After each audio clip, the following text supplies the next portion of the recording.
जय हिंद दोस्तों। रसिया भारत के लिए क्या है और रसिया के लिए भारत क्या है, ये एससीओ समिट में दिख गया। क्योंकि प्रधानमंत्री नरेंद्र मोदी और रसिया के राष्ट्रपति व्लादिमीर पुतिन का जो मुलाकात हुआ, वो एक ऐसा विश्वसनीय मुलाकात हुआ जो एससीओ का ही मेंबर ये देखकर चकित रहे कि ऐसा जो इन दोनों का केमिस्ट्री है वो बहुत ही हाई लेवल का है।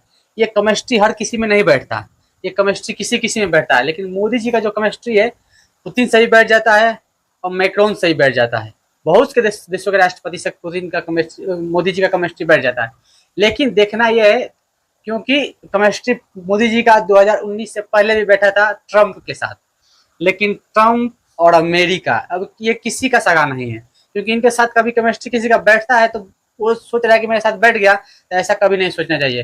क्योंकि ये ऐसे देश हैं, क्योंकि इन लोगों का इतना चरित्र गंदा कह लो या इन लोग अपना व्यापार का देखते हैं, अपना फायदा देखते हैं, मुनाफा देखते हैं। ये कब दुश्मन को दोस्त बनाएंगे और कब दोस्त को दुश्मन बनाएंगे, ये अमेरिका वालों से पूछना चाहिए। क्योंकि अमेरिका वालों के जो अमेरिका वाले हैं, इनको ये दिखता ही नहीं कि जो मेरा दुश्मन है उसे मैं दोस्त बना रहा हूँ, जो मेरा दोस्त है उसे दुश्मन बना रहा हूँ। देखिए 2019 से पहले से यही ट्रंप थे जो 20 में चुनाव हार चुके थे, लेकिन 2016 में जीत के आए थे। तो उस टाइम मोदी जी का इनका केमिस्ट्री इतना प्रबल रूप से था कि मोदी जी जो कहते थे या ट्रंप जो कहते थे मोदी जी करते थे, मोदी जो कहते थे वो ट्रंप करता था। क्योंकि ट्रंप ही था जो पाकिस्तान का फंडिंग रोक दिया था, वो ट्रंप ही था जो अफगानिस्तान से सेना निकलने का आदेश दे दिया था, वो ट्रंप ही था जो पाकिस्तान को पूरी तरह से हट साइड लाइन कर दिया था। क्योंकि देखिए ट्रंप सोचता है कि मैं अपने देश के इकोनॉमी को बूस्ट करूं, लेकिन ट्रंप के अंदर एक लालच भी है। वो लालच क्या है? महानता का। जो अपने महानता बनने के चक्कर में ट्रंप ऐसा कुछ कर देता है जो उसको नहीं करना चाहिए। देखिए जैसे वो उसको नोबेल प्राइज चाहिए और नोबेल प्राइज ना मिलने के कारण, क्योंकि अभी तक ना मिलने के कारण सिर्फ और सिर्फ भारत है। क्योंकि वो एक ऐसा झूठ बोला था, लगभग 40 बार झूठ बोल दिया था कि मैंने भारत और पाकिस्तान का युद्ध रुकवाया था, लेकिन वो युद्ध रुकवाया नहीं था। वो उसमें मेंबर था या नहीं था, वो खाली अपने मन से ही कहता है। क्योंकि पाकिस्तान बस उसके समर्थन में आ गया कि हाँ वो मेंबर मतलब युद्ध के रुकवाने में उसका सहायता है, लेकिन पाकिस्तान का कोई बात कोई मानता ही नहीं। क्योंकि मोदी जी डायरेक्ट कह दिए कि नहीं, ये जो ट्रंप है चाहे दुनिया का कोई भी देश इस मीडिएशन में नहीं आए। पाकिस्तान के जो डीएम थे, जो सेना के जो अधिकारी थे, वही कॉल किए भारत के सेना के अधिकारी के पास, उनसे दोनों बात हुआ तो युद्ध विराम हुआ। लेकिन ट्रंप अपने आप में एक अद्भुत प्राणी है जिसका कोई कुछ नहीं कर सकता, कब क्या बोलेंगे कोई नहीं जानता। क्योंकि वो चुनाव से पहले बोला था कि मैं 24 घंटे के अंदर रसिया और यूक्रेन युद्ध को रुकवा दूंगा, लेकिन अभी तक कितने महीने हो गए, अभी तो कुछ ऐसा नहीं हुआ।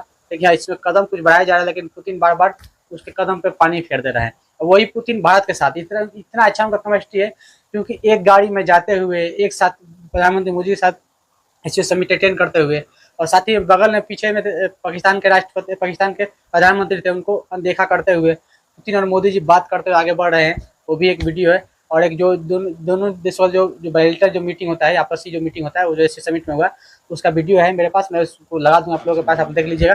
क्योंकि इस वीडियो से पता चलता है कि रसिया के लिए इंडिया कितना खास है, इंडिया के लिए रसिया कितना खास है। क्योंकि इससे ये पता चलता है, देखिए, क्योंकि रसिया के लोग हैं, इंडिया के लोग को इतना मानते हैं, कि जो इंडिया के भी लोग रसिया के लोग को मानते हैं। क्योंकि ये पब्लिक टू पब्लिक रिलेशन है, ये कोई बायलेटरल मीटिंग है, कोई इससे कुछ नहीं होने वाला।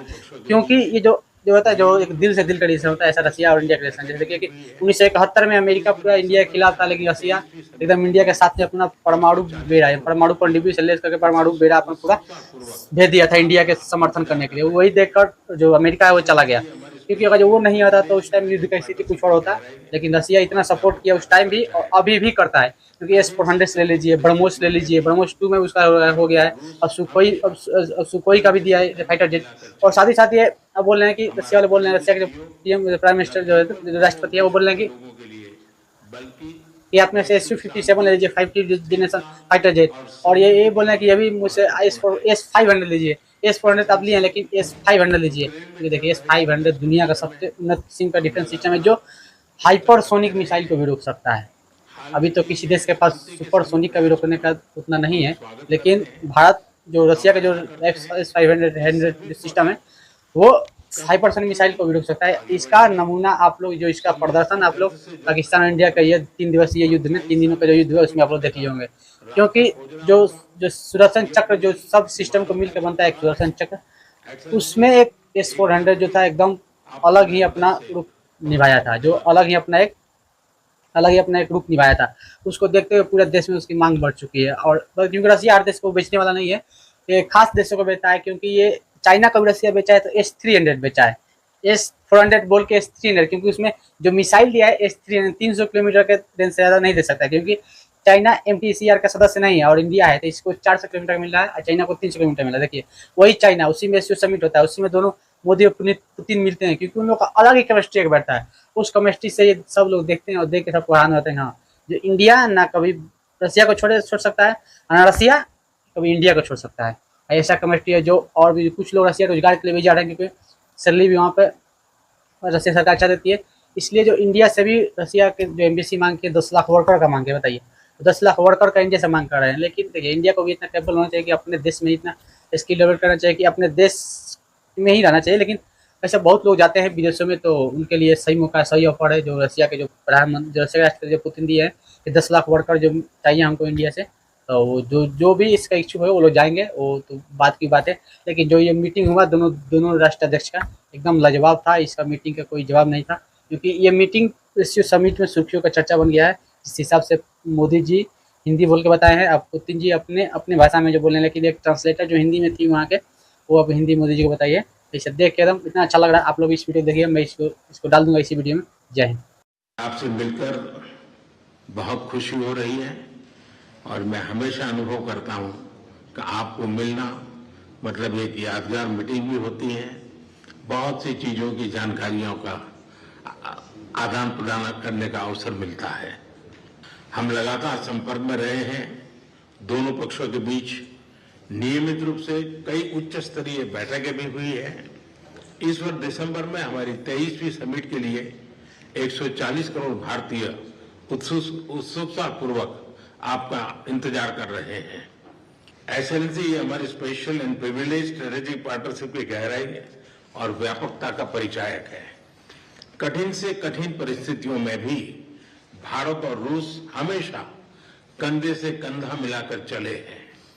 हमारा करीबी सहयोग न केवल दोनों देशों के लोगों के लिए बल्कि वैश्विक शांति, स्थिरता और समृद्धि के लिए महत्वपूर्ण है। एक्सेलेंसी, यूक्रेन में चल रहे संघर्ष के विषय में हम लगातार चर्चा करते रहे हैं। हाल में किए गए शांति के सभी प्रयासों का हम स्वागत करते हैं। हम आशा करते हैं कि सभी पक्ष कंस्ट्रक्टिवली आगे बढ़ेंगे। संघर्ष को जल्द से जल्द खत्म करने और स्थायी शांति स्थापित करने का रास्ता खोजना होगा। ये पूरी मानवता की पुकार है। एक्सेलेंसी, एक बार फिर आपका मैं हृदय से बहुत बहुत धन्यवाद करता हूं।